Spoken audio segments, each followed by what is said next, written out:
Hello students, welcome back to physics class. Students, आज हम यहाँ पे बीएससी सेकेंड ईयर का पेपर 2 यूनिट फर्स्ट कर रहे हैं फॉरियर सीरीज़ वाली। ठीक है, इसके अंदर हमने लास्ट जो है वो साइन और triangular and half wave series कर ली थी। आज हम करने वाले हैं फुल वेव रेक्टिफायर। ठीक है, इसके अंदर बेटा एक जो आपने पहले इसको जैसे आप हाफ वेव या फुल वेव रेक्टिफायर करते हो तो रिपल फैक्टर फाइंड आउट करते हो, right.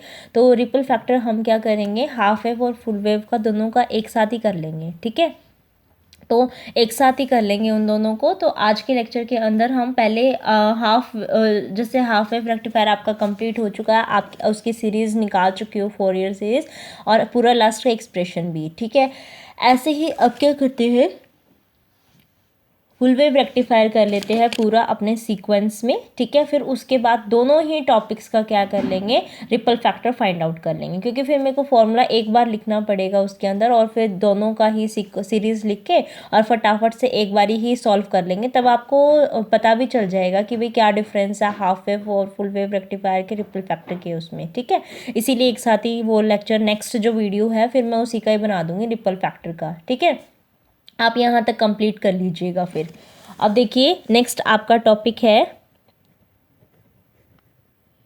Analysis of output of a full wave rectifier.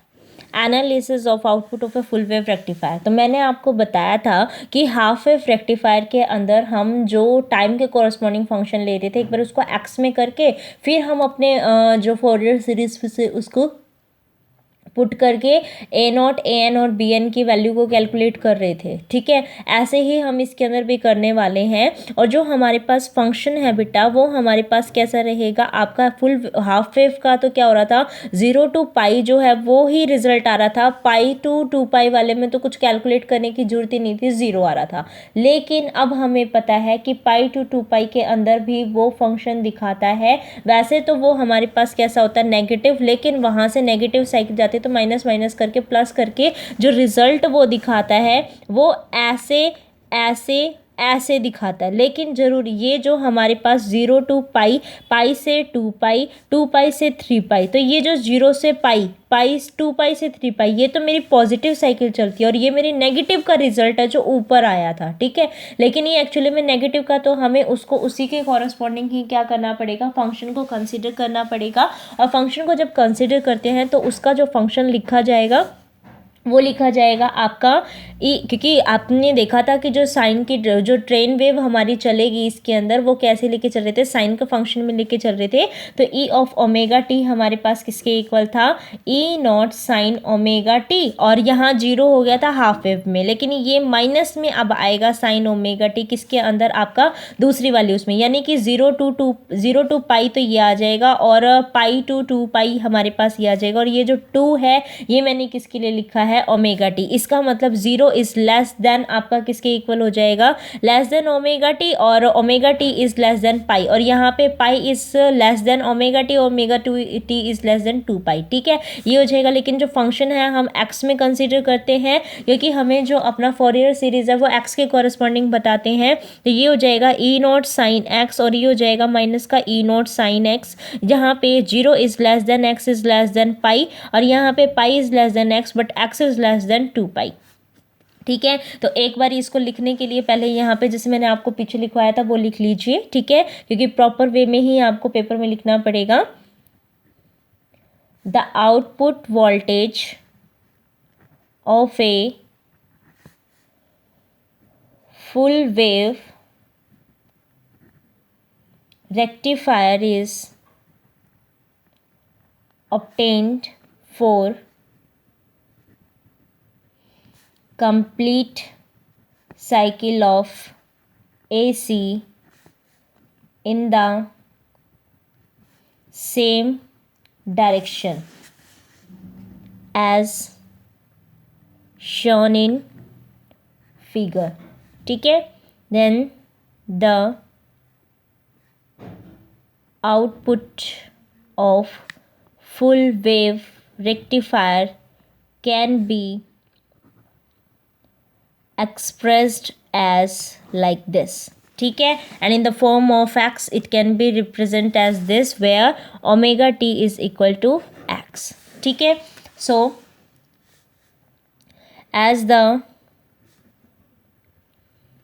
Fourier series is f of x and in range 0 to 2 pi it can be expressed as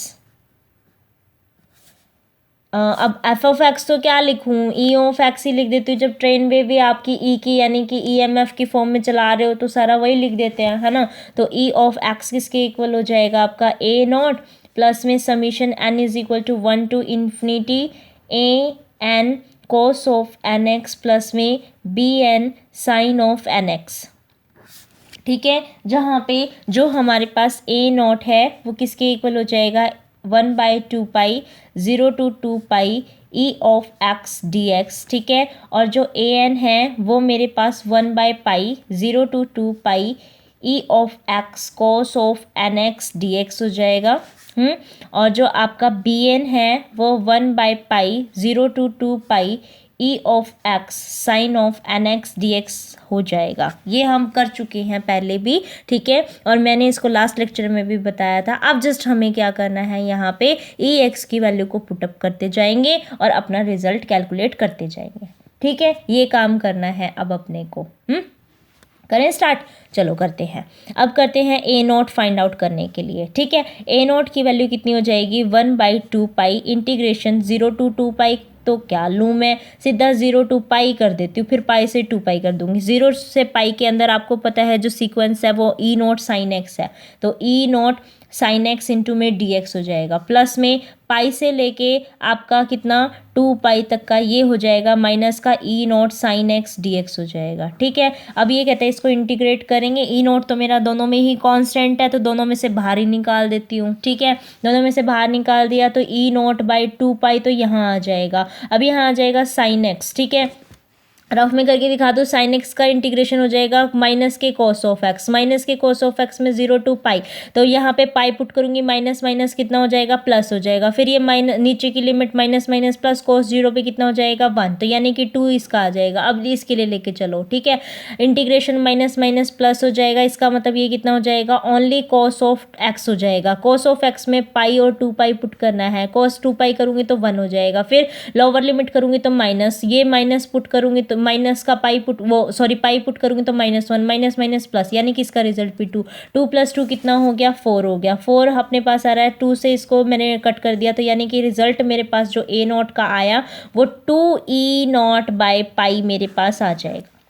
समझ में आया, 2E0/पाई मेरे पास आ जाएगा. ठीक है, अब हमें क्या करना है, ए एन का रिजल्ट कैलकुलेट करना है. ए एन का रिजल्ट कैलकुलेट अगर करना है मेरे को पता है कि कितना होता है 1/पाई 0 to 2 pi e of x. यहाँ कितना हो जाएगा cos of n x into में डी एक्स हो जाएगा. ठीक है, अब जो हमने पीछे सारा का सारा काम किया था ना, अब मेरे को दो बारी करना पड़ेगा. दो बारी किस लिए, क्योंकि मेरे पास पहले पाई से लेके 2 पाई का रिजल्ट में तो सब 0 ही था. तो खाली मैं 0 से पाई के लिए ही उसको कैलकुलेट कर रही थी और देखो कितना लेंथी हो गया था. अब आपको वही काम किसके लिए करना पड़ेगा, एक फंक्शन प्लस दूसरा फंक्शन. एक तो आपका चलेगा 0 से पाई, एक चलेगा आपका पाई से लेके 2 पाई. समझ में आ रहा है, इस तरीके से हमारे पास ये फंक्शन चलता जाएगा. ठीक है, अब अगर इस तरीके से फंक्शन आपको इसके अंदर चलाना है तो इसका मतलब क्या करना पड़ेगा, इसमें वैल्यू पुट करनी पड़ेगी. वैल्यू पुट करेंगे तो आपका A N is equal to 1/पाई. इसको मैं बाहर ले लेती हूँ और ये कितना हो जाएगा मेरे पास 0 to पाई. इसकी हो जाएगी e not sine of x. यहाँ हो जाएगा cos of n x into d x plus में यहाँ पे पाई से लेके 2 पाई के लिए मेरे को पता है मेरे साइन कैसा हो जाता है, माइनस का ई नॉट हो जाता है और ये sine x cos of n x into में डी एक्स हो जाता है. अब आपको पता है यहाँ पे साइन एक्स और कॉस एन एक्स से कॉस इस साइड लेके चले तो 2 कॉस से साइन बी का फॉर्मूला आपने वहाँ पे अप्लाई कर रखा था. सेम वही हम यहाँ पे क्या करेंगे, अप्लाई कर देंगे. ठीक है, लेकिन आप ध्यान देना इसके अंदर कि ये हमारे पास किसका है, दोनों फंक्शंस उसमें आ रहे हैं, तो दोनों आपस में एक दूसरे को कैंसिल आउट करने की पूरी संभावना रखेंगे इसके अंदर, ठीक है।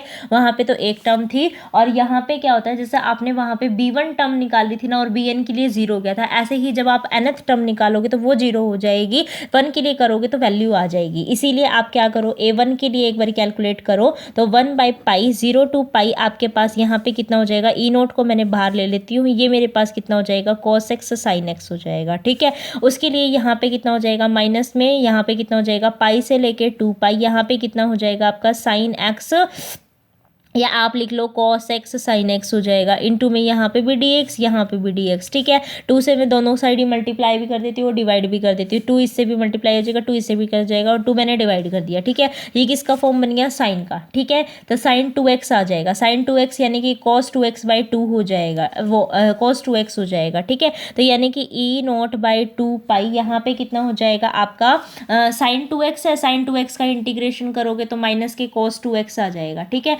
इसका मतलब मुझे क्या करना है, माइनस के cos 2x/2 हमारे पास, क्योंकि 1/2 भी तो करूँगी उसमें, वो भी तो करेंगे ना, चलो ये इतना ही रहने दो, 2 तो मैंने बाहर निकाल ही रखा है इसके अंदर से, है ना। एक मिनट, ये sin 2x बनेगा, sin 2 के x के इंटीग्रेशन में तो 2 आएगा ही, है ना, आएगा ना, तो इसका मतलब ये हो जाएगा और ये 0 to π हो जाएगा, फिर माइनस माइनस प्लस कर लो या तो, ठीक है। और ये कितना हो जाएगा, प्लस करेंगे तो ये कितना हो जाएगा यहाँ पे, ये कितना हो जाएगा, cos of 2x/2 की वैल्यू कितनी, पाई से लेके 2π। तो अब जब इसको पुट करेंगे तो ये वैल्यू कितनी आ रही है, 0। इसका मतलब जो खाली a1 है ना वो 0 आ रहा है, और टर्म में कुछ ना कुछ रिजल्ट आने की संभावना है, ठीक है। अगर ऐसा है तो इसके अंदर कैलकुलेट कर लेते हैं अब an के लिए, ठीक है। an के यानी कि अब जो वैल्यू लेके चलूंगी ना बेटा, वो 1 से बड़ी के लिए लेके चलूंगी, जो मैं वहाँ पे रिजल्ट में दिखाऊंगी 1 से बड़ी, ठीक है। क्योंकि 1 पे 0 आ रहा है तो 1 से बड़े मेरे को मेंशन करना पड़ेगा वहाँ पे कि 1 से बड़ी के लिए, ठीक है। इवन तो मैं लेके चल रही हूँ लेकिन n इज ग्रेटर देन 1, वहाँ ये भी मेंशन करना पड़ेगा, ठीक है। तो ये देखो an की वैल्यू इसके अंदर फाइंड आउट करनी है, तो वही आप सीक्वेंस लेके चलोगे, 1/π इंटीग्रेशन आपका कितना, 0 से लेके पाई e0, यहाँ कितना हो जाएगा, sin x cos of nx into dx, plus minus में आपका e0 बाहर हो जाएगा, यहाँ पे कितना हो जाएगा, पाई से लेके 2π, यहाँ कितना हो जाएगा, cos of nx sin x और इंटू में dx हो जाएगा, ठीक है। अब आपको वही फॉर्म लगाना है cos a sin b वाला, ठीक है। तो मैं यहाँ पे क्या करती हूँ, 2 से मल्टीप्लाई कर देती हूँ दोनों साइड और 2 से डिवाइड कर देती हूँ, तो 2 cos a sin b, इसका रिजल्ट लगा देते हैं। ये कितना था, आपने पहले यूज़ कर रखा है इसलिए मैंने यही लगा दिया, sin a प्लस b, ठीक है। और यहाँ पे कितना हो जाएगा, माइनस के sin a माइनस में b, ठीक है। ये रिजल्ट हम इसके अंदर अप्लाई कर देते हैं, इसके अंदर अप्लाई करेंगे तो मेरे पास यहाँ पे वैल्यू कितनी हो जाएगी, an इज इक्वल टू आपका e0/2π, तो आपका ये हो जाएगा 2 से बाहर निकालने के बाद, और यहाँ पे ये कितना हो जाएगा आपका, यहाँ पे ये हो जाएगा sin n प्लस, क्योंकि एक बार प्लस कर रही हूँ एक बार ही माइनस कर रही हूँ, तो n प्लस में 1 और माइनस में कितना हो जाएगा, sin n माइनस में 1 इंटू में x, ठीक है। ये तो आपका किसके, एक उसका इंटीग्रेशन होएगा 0 से लेके पाई तक का, ठीक है। उसके बाद आपने दूसरा भी करना है इस वाले उसके लिए, रेंज के लिए, ठीक है। तो ये कितना हो जाएगा, पाई से लेके 2π, और क्योंकि यहाँ पे मैंने e0 बाहर निकाल दिया था तो माइनस साइन मेरा पेंडिंग था, सेम चीज़ है तो सेम ही यहाँ पे भी लिखना पड़ेगा, ठीक है। तो सेम ही लिखना है यहाँ पे, साइन ऑफ n प्लस में 1x और माइनस के कितना हो जाएगा, साइन ऑफ n माइनस में 1x, और यहाँ कितना हो जाएगा अपना dx हो जाएगा। अब एक एक करके इनको क्या करते जाओ, इंटीग्रेट करते जाओ और लिमिट को पुट करते जाओ, बस इतना ही तो करना है, ठीक है। अब एक एक करके करते हैं और उसकी लिमिट को पुट कर देंगे, ठीक है।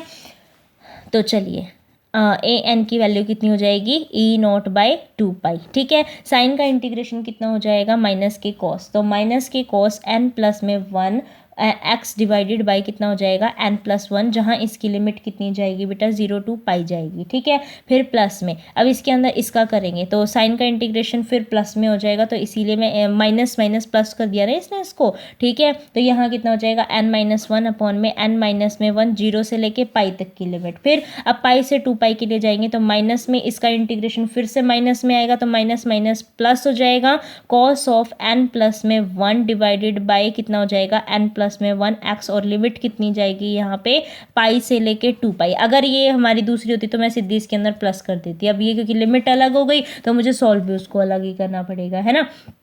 फिर ये माइनस माइनस तो प्लस हो गया, लेकिन साइन का इंटीग्रेशन माइनस ऑफ कॉस होता है, जिसकी वजह से यहाँ माइनस आएगा, और ये कितना हो जाएगा कॉस ऑफ n माइनस में 1 x डिवाइडेड बाई कितना हो जाएगा n माइनस में 1, और रेंज कितनी हो जाएगी बेटा मेरी पाई से लेके 2 पाई तक की हो जाएगी। ठीक है, अब जस्ट क्या करना है, इस लिमिट को ओपन करना है। होप आपको समझ में आ गई। मैं जस्ट लिमिट को ओपन करके यहाँ लिख दूँ एक बारी, ठीक है, मैं एक बारी लिख देती हूँ। तो ई नोट बाई 2 पाई ये आपका कितना हो जाएगा, देखो यहाँ से ये वाली इसको जैसे हम पुट करने जा रहे हैं तो ये तो कितनी हो जाएगी पाई, और ये कॉस 0 पुट करूँगी तो ये वो प्लस का 1 हो जाएगा। ठीक है, ये माइनस, ये कॉस इसका करेंगे तो यहाँ पे ये पाई हो जाएगा, और ये माइनस का 1 हो जाएगा। ऐसे ही इसका करेंगे तो यहाँ पे ये कितना हो जाएगा, अपना सॉल्व करके लिखती जा रही हूँ मैं। ठीक है, प्लस में ये कॉस पाई और फिर ये माइनस का 1 हो जाएगा। ऐसे ही यहाँ पे करूँगी तो कॉस n प्लस में 1 2 पाई, माइनस में कितना हो जाएगा आपका कॉस n प्लस में 1 पाई।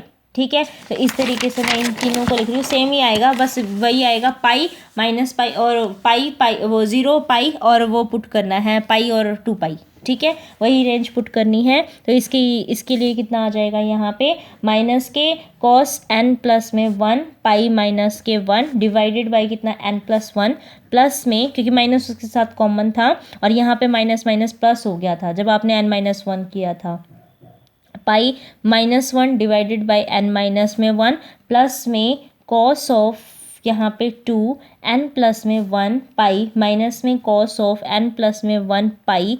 ठीक है, डिवाइडेड बाई कितना है n प्लस में 1 माइनस में यहाँ पे कितना है कॉस ऑफ 2, बस यहाँ पे फ़र्क आएगा n माइनस में 1 पाई माइनस में कॉस ऑफ n माइनस में 1 पाई डिवाइडेड बाई कितना हो जाएगा n माइनस में 1। ठीक है, अब इन सबको सॉल्व करके लिखेंगे तो आपको पता है n प्लस 1 तो माइनस 1 की पावर n प्लस 1 हो जाएगी, ये n माइनस 1 तो माइनस 1 की पावर n माइनस 1 हो जाएगी। इस तरीके से करके इसको लिखेंगे तो ये a n की वैल्यू जो है वो आपकी e नोट बाई 2 पाई यहाँ पे कितनी हो गई बेटा माइनस 1 की पावर n प्लस 1 प्लस में 1 हो जाएगा, divided by n plus 1, minus को अंदर लेके चली गई मैं। ठीक है, प्लस में माइनस 1 की पावर कितनी हो जाएगी n माइनस में 1, और यहाँ पे minus 1 divided by n minus में 1 हो जाएगा। फिर प्लस में यहाँ पे ये माइनस उसमें कर देते हैं। ठीक है, तो 1 माइनस में माइनस का 1 और n प्लस में 1 डिवाइडेड बाई कितनी हो जाएगी मेरे पास n प्लस में 1, और यहाँ पे कितना हो जाएगा माइनस के 1 माइनस में माइनस के 1 की पावर n माइनस में 1 n माइनस में 1। अच्छा, कन्फ्यूज़न आ रही है कि मैंने इसको कैसे लिख दिया, देखो मैं बताती हूँ। देखो यहाँ देखो कॉस ऑफ n प्लस में 1 पाई, ठीक है, इसको क्या लिख सकते हैं कॉस ऑफ n माइनस में 1 पाई। ये मैंने लास्ट लेक्चर में भी आपको बताया था कि मैं इन दोनों को इक्वल करके लिख सकती हूँ, बताया था ना लास्ट लेक्चर के अंदर भी।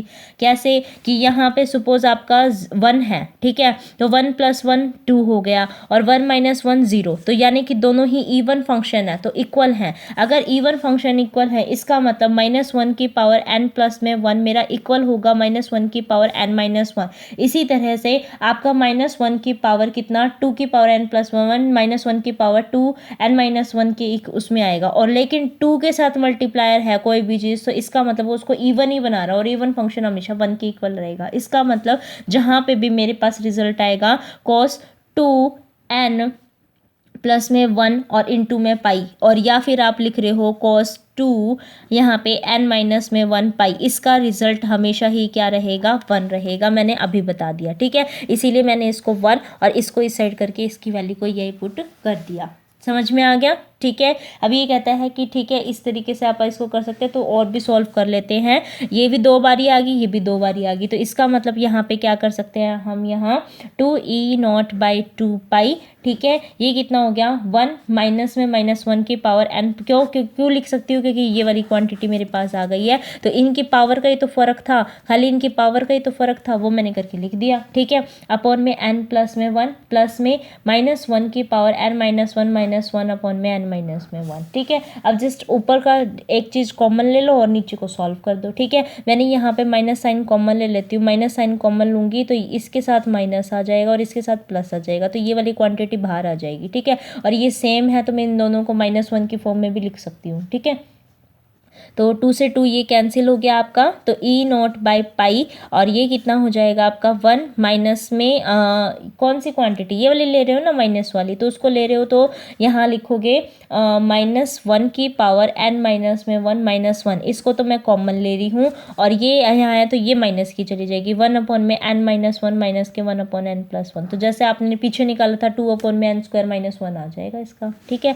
तो पीछे निकाल चुके हैं ना आप इसको, तो इसको लिख सकते हैं 2 upon n square minus 1, simple, ठीक है। तो इसका मतलब हमारे पास जो ए एन का रिजल्ट आया है बेटा वो कितना आ जाएगा, ए एन का रिजल्ट माइनस का 4 e naught divided by pi n square minus में 1 आ जाएगा। कब, जब आप इसकी वैल्यू को, एक मिनट, इसकी एक और भी तो निकाला ना आपने, इसके साथ में यहाँ पे -1 की पावर n माइनस में 1 और फिर यहाँ पे -1, 4 n इज ग्रेटर देन 1, ठीक है। अब यहाँ पे देखो, अगर n की वैल्यू मेरी इवन हो गई, इवन हो गई तो 2 में से एक गई, एक यहाँ पे करा, तो इसका मतलब ये माइनस माइनस कितना हो जाएगा आपका, मतलब 1 आ गया, ओड आएगा, ओड की वैल्यू फिर -1 आएगी, -1 -2 आ जाएगा, इसका मतलब ये कितना हो जाएगा यहाँ पे, अभी तो कितना था यहाँ पे 2 था पीछे जब मैं कर रही थी, ठीक है। तो ये इसके अंदर पुट करूँगी तो -2 और मल्टीप्लाई यानी कि रिजल्ट के अंदर -4 दे जाएगा। अगर मैं यहाँ पे ओड लेके चलती 1 -1 0 0 की किसी भी चीज़ की पावर 0 1 1 -1 0, तो इसका मतलब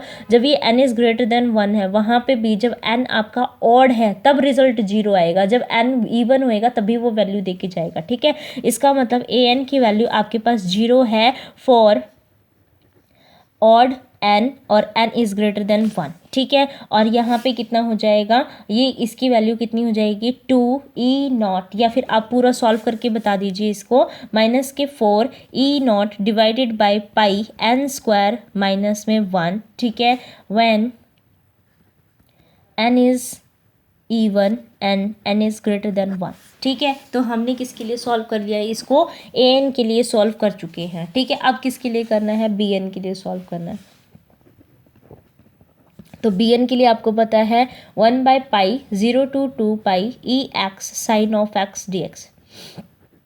यहाँ पे अब चांसेस है कि 1 पुट करने के बाद क्या आपका कुछ सॉल्यूशन निकल आए, लेकिन ये एक जो सॉल्यूशन निकालेगा माइनस क्वांटिटी के अंदर उसको वही लेके आएगा, इसीलिए आपका जो 1 टर्म के लिए आएगा वो 0 आ जाएगा। मैं लिख के बताती हूँ आपको, देखो for n is equal to 1, ठीक है। इसकी वैल्यू को भी पुट कर देती हूँ, तो 1 बाई पाई ये कितना हो जाएगा आपका 0 to लेके पाई, ये कितना हो जाएगा e not sine x sine n x आएगा यहाँ, ठीक है। तो लेकिन ये 1 के लिए 1 ही हो गया, इंटू में डी एक्स प्लस में 1 बाई पाई, ये कितना हो जाएगा पाई से लेके 2 पाई, यहाँ कितना हो जाएगा e not sine square x d x, ठीक है। लेकिन आपको पता है 0 to पाई, पाई से 2 पाई सारा करोगे तो ये वाला तो दोनों आपस में वो हो गए, और इसको वो करोगे तो सारा रिजल्ट आपका कैसा आएगा, 0 ही आएगा, ठीक है। तो आप बेशक से इसको सॉल्व कर लेना, ये आपका देखो रिजल्ट ऐसा आएगा, ई नॉट बाई, ये माइनस में रिजल्ट हो, क्योंकि ये रिजल्ट माइनस में यहाँ माइनस हो गया ना, ठीक है। इन दोनों का सेपरेशन पाई है, इन दोनों का सेपरेशन फिर से पाई है, सेम यही रिजल्ट है, सेम यही रिजल्ट है, बीच में माइनस का साइन है, तो ऑब्वियसली सी बात है रिजल्ट कितना निकलेगा 0। तो सीधा लिख दो कि B1 का रिजल्ट कितना है 0 है, ठीक है। ये हो गया। अब अपने को किसके लिए करना है, n is greater than 1, n is greater than 1, इसका मतलब साइन एन एक्स के अंदर n को n मानना ही पड़ेगा और फिर आप उसको सॉल्व करोगे, ठीक है। तो साइन ए साइन बी का फॉर्मूला वहाँ पे अप्लाई करेंगे, ठीक है। तो अगर ऐसा कर रहे हैं तो b1 की वैल्यू bn की वैल्यू कितनी हो जाएगी 1 by pi integration 0 to 2 pi, यहाँ पे कितना करेंगे e of x sine of n x into में dx आ जाएगा। अब ई एक्स की वैल्यू को क्या करेंगे बेटा, यहाँ पे पुट करते जाएंगे, ठीक है। एक्स की वैल्यू आपकी क्योंकि अलग अलग है 0 to पाई रेंज में एंड पाई से 2 पाई में, इसीलिए हमें इसको क्या करना पड़ेगा, सेपरेट करना पड़ेगा।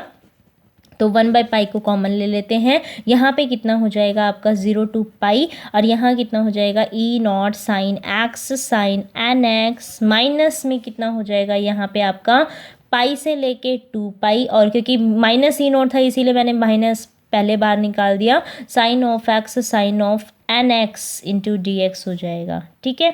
एन एक्स इंटू में डी एक्स हो जाएगा। अब इसके अंदर जब इसको इंटीग्रेट करेंगे तब तो हमारे पास जो फॉर्म बनेगी वो कॉस में बन जाएगी, उसकी वजह से इसमें थोड़ा बहुत वेरिएशन आएगा, ठीक है। तो आपके पास पता है यहाँ पे 2 से इसको भी मल्टीप्लाई कर देते हैं, 2 से इसको मल्टीप्लाई कर देते हैं, 2 से इसको भी डिवाइड भी कर देते हैं, मल्टीप्लाई भी कर देते हैं। तो हमें पता है कि 2 साइन ए साइन बी का फॉर्मूला कितना है लास्ट लेक्चर में बताया था मैंने आपको कितना होता है कॉस ए माइनस में बी माइनस के कॉस ए प्लस बी, बताया था ना लास्ट लेक्चर में।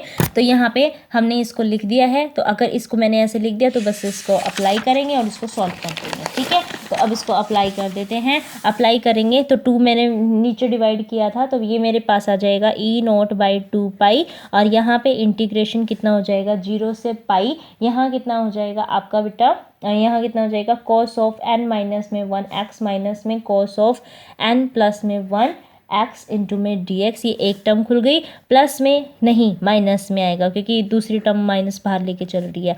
पाई से लेके 2 पाई, यहाँ कितना हो जाएगा आपका कॉस ऑफ एन माइनस में 1 एक्स माइनस में कॉस ऑफ आपका एन प्लस में 1 एक्स, और इसका भी इंटीग्रेशन इंटू में डी एक्स, ठीक है। ये टर्म तो दोनों में सेम ही आएगी क्योंकि ई नॉट की value e of x sine n x कर रहे हैं, तो ई नॉट तो ई एक्स तो सब में सेम ही रहेगा। लिमिट ही तो चेंज हो रही है, जस्ट हमारी लिमिट ही तो चेंज हो रही है, और जो चेंज करी थी लिमिट उसकी वजह से माइनस साइन मेरा आ गया बाहर, है ना। अब जस्ट इसको क्या करना है, इंटीग्रेशन करनी है। आपको सबको दिख रहा है यहाँ पे कॉस का इंटीग्रेशन साइन आएगा, कॉस का इंटीग्रेशन साइन, साइन आएगा साइन आएगा, साइन की लिमिट पाई से 2 पाई या 0 से पाई कुछ भी कर लो, रिजल्ट 0। इसका मतलब हमें साफ पता चल गया कि बी एन भी 0 है, यानी कि बी एन का तो किसी भी तरीके का कोई भी कोफिशिएंट नहीं आएगा, ना B1 के लिए आ रहा है ना BN के लिए आएगा। B1 भी यानी पूरा ही ज़ीरो है, पूरा ही ज़ीरो है, पूरा ही ज़ीरो है, ठीक है। इसका मतलब जो हमारे पास फंक्शन रहेगा फॉरियर सीरीज़ का वो ए नॉट और ए एन का रिजल्ट ही आएगा, ठीक है, जिसके अंदर अपनी वैल्यू आएगी 2 ई नॉट। मैं पहले आपको इसका लिखवा चुकी हूँ, ठीक है, जो सीक्वेंस बनी थी आप वहीं पे ही देख के इसको पुट करिएगा वैल्यू को। तो ये आपकी आ जाएगी 1/3 कॉस ऑफ 2x प्लस में 1/15 कॉस ऑफ 4x प्लस में 1/35 cos of 6x and plus में सो ऑन। बस फ़र्क सिर्फ इतना है कि जब हमने किसका किया था आपका हाफ वेव रेक्टिफायर, तो एक B1 का कोफिशिएंट और आ गया था, लेकिन यहाँ पे जब फुल वेव रेक्टिफायर लेके चल रहे हैं तो वो कोफिशिएंट भी 0 हो गया था। अब आप ये सोच रहे होंगे कैसे पता चलेगा ये ठीक हो रहा है कि नहीं। हम इसके अंदर क्या करेंगे, रिपल फैक्टर को कैलकुलेट करेंगे, ठीक है। जब रिपल फैक्टर को कैलकुलेट करेंगे तो देखेंगे कि वहाँ पे जो रिपल फैक्टर की हाफ वेव और फुल वेव की वैल्यू आती थी वो यहाँ पे आ रही है कि नहीं। जैसे फुल वेव के अंदर रिपल फैक्टर की वैल्यू कितनी आनी चाहिए आपकी, कितनी आनी चाहिए आपकी 0.48, ठीक है, और हाफ वेव के अंदर करते हैं तो 1.2 समथिंग होती है ना, तो इसका मतलब वही हमारे पास आनी चाहिए। फुल वेव की रिपल फैक्टर हाफ वेव से कम होती है, ठीक है। तो यही हमें इसके अंदर देखना है कि क्या ऐसा आ रहा है, और कितनी कम होती है। इसकी तो होती है 0.48 और उसकी 1.2 समथिंग होती है, ठीक है। तो यही हमें रिजल्ट इन दोनों की कैलकुलेट करने और ये देखना है कि हमारे ठीक आ रही है कि नहीं। अब ये जो आपने फंक्शन लिखा है बेटा ये एक्स के अंदर लिखा है, लेकिन आपको ध्यान हो जब मैंने इसकी वेव ट्रेन बनाई थी तो वेव ट्रेन के अंदर मैंने इसके अंदर आपको ये बताया था कि ये और ये, ठीक है, ये जो एक्सिस चल रही है वो टी की चल रही है, ठीक है। तो यहाँ पे ये पाई, ये कितना हो जाएगा 2 पाई, और ये कितना हो जाएगा 3 पाई, ये अपना 0 था, ठीक है। तो इस चीज़ को भी आप क्या रखेंगे, ध्यान रखेंगे। तो यहाँ पे हमने इसको जो पुट किया था एक्स को वो ओमेगा टी को पुट किया था, तो दोबारा से हम क्या करेंगे, जहाँ जहाँ एक्स दिख रहा होगा उसको वहाँ वहाँ ओमेगा टी को पुट कर देंगे। तो हमारे पास इसमें भी और लास्ट वाले में भी आप पुट करिएगा, तो जो रिजल्ट बनेगा 2 ई नॉट बाई पाई माइनस के 4 ई नॉट बाई पाई, ये कितना हो जाएगा 1/3 cos of 2 omega T plus में 1/15 आपका cos of 4 omega T plus के 1/35 cos of 6 omega T and plus में सो ऑन आपके पास रिजल्ट आ जाएगा, ठीक है। नेक्स्ट लेक्चर के अंदर हम बात करेंगे इसकी रिपल फैक्टर के बारे में, ठीक है। तो यहाँ तक आप इसको कंप्लीट कर लीजिएगा। Thank you for watching this video and keep sharing with your friends. Thank you so much.